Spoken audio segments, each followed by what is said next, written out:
যখন মানুষ বুঝে যায় যে নিজের দুঃখ, কষ্ট, বেদনার দায় তার নিজেরই, তখন মানুষ নিজেকে লুকিয়ে একা বাঁচতে শুরু করে।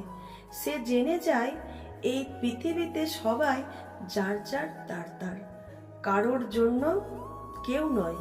তখন মানুষ আর তেমন কাউকে দোষ দেয় না, অভিযোগও করে না, শুধু চুপচাপ সব মেনে নেয়, সব সহ্য করে। কারণ সে জানে নিজের কষ্টের ভার কেউই ভাগ নিতে আসবে না।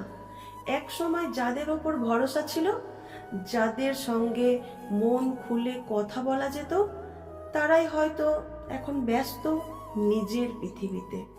তখন মানুষ বুঝে যায় নিজের ব্যথা নিজেকেই সয়ে যেতে হয়।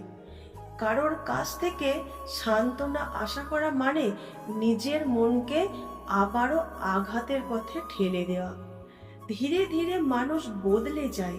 সে হাসে, কথা বলে, স্বাভাবিক থাকার চেষ্টাও করে, কিন্তু ভিতরে ভিতরে একটা দেওয়াল গড়ে ওঠে। সেই দেওয়ালের উপরে আর কেউ যেতে পারে না। একা থাকা তার অভ্যাস হয়ে যায়। নিজের সঙ্গেই শান্তি খুঁজে নিতে শেখে। যে মানুষ একা থাকতে শিখে ফেলে, সে আর সহজে ভেঙে পড়ে না। কারণ সে জানে কান্না শব্দ কেউ শোনে না, ব্যথার গল্প কেউ বোঝে না। পৃথিবী শুধু হাসি মুখ চেনে, কান্নার পিছনের গল্পটা কারোর কান দেওয়ার বিষয় নয়। তখন মানুষ বাইরে থেকে স্বাভাবিক, কিন্তু ভিতরে ভিতরে এক অজানা শূন্যতা নিয়ে বাঁচে।